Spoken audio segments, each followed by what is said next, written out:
মানুষের গীবত, বদনাম, নাচানাচি, ফালাফালি, এশকের জিকির, শানের জিকির, বকর চকর জিকির বাদে 10 মিনিট কোরআন এবং হাদিস দিয়া ওয়াজ করছে এরকম কেউ যদি আমাকে দেখাইতে পারে, চ্যালেঞ্জ দিলাম 10 মিনিট।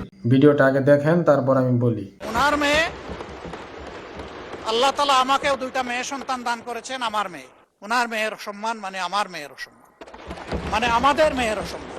মাননীয় প্রধানমন্ত্রীর পরিবারকে জড়িয়ে যারা অশ্লীল আচরণ করেছে, উনি এখনো বিচার চান নাই, আমি তার পক্ষে তাদের বিচার চাই।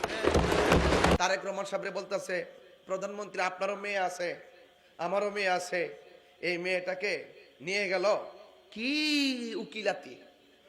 তুই যে ওনাকে ব্যঙ্গ করলে এরকম ভাবে হাত নাড়িয়ে নাড়িয়ে, যে ওনার মেয়ে আমার মেয়ে, কি লিতিবিতি, তোর সমস্যা কোথায় আমাকে বল।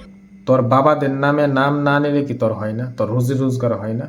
তোর রুজি রোজগার যদি তাদের নাম না নিয়ে না হয়, তুই জুতা সেলাই করে খা, সমস্যা কোথায়? বন্ড কোথাকার, হিংসা লাগে? তারা তো সংসদে গিয়া বক্তৃতা করে, সুন্দর সুন্দর কথা বলে, তোমার হিংসা লাগে না? বেয়াদব কোথাকার। তুই যার নামে এরকম ব্যঙ্গ করতেছ তার বায়ের দুলা সমান হবি তুই? মাজার পূজারি ভণ্ড কোথাকার। এখানে তুই ভুল ধরলে কোথায়?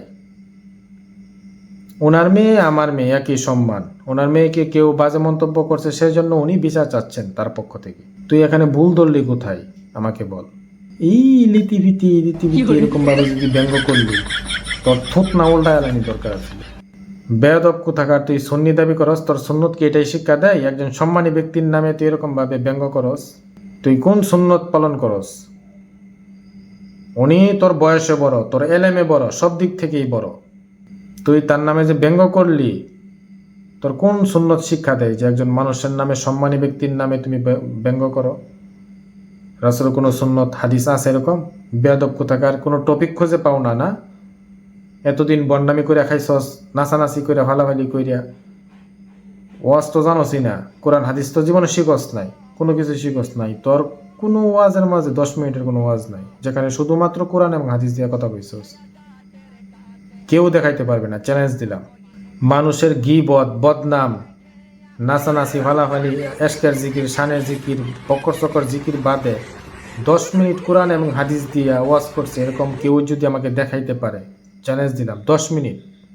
ওর জীবনের সারা জিন্দিগির ওয়াজ আপনি গেটে দেখবেন, 10 মিনিটের কোনো ওয়াজ নাই, যেখানে শুধুমাত্র কোরআন এবং হাদিস দিয়ে কথা বলছে। শুধু মানুষ নাই বদনাম। আমির হামজা, এর বাপের তো অভাব নাই, এর প্রত্যেকটা বাপ নিয়ে সে এক এক ময়দানে ওয়াজ করে। আমির হামজা, আহমদুল্লাহ, মানে মিজানুর রহমান আজহারি, এই বড় বড় আলেমদের নাম নিয়ে ও খায়। এর কাজই হলো বড় বড় আলেমের নামে গীবত করা, বদনাম করা, এটাই তার ওয়াজ। সুন্নিদের ওয়াজই এগুলা। মানুষের নামে গীবত করবে, 2-3টা শান গাইবে, নাচানাচি করবে, জিকির করবে, যার কোনো মানে নাই, ভিত্তি নাই, কোনো কিছু নেই, এগুলি করে তারপর টাকা ইনকাম। এই বন্ড।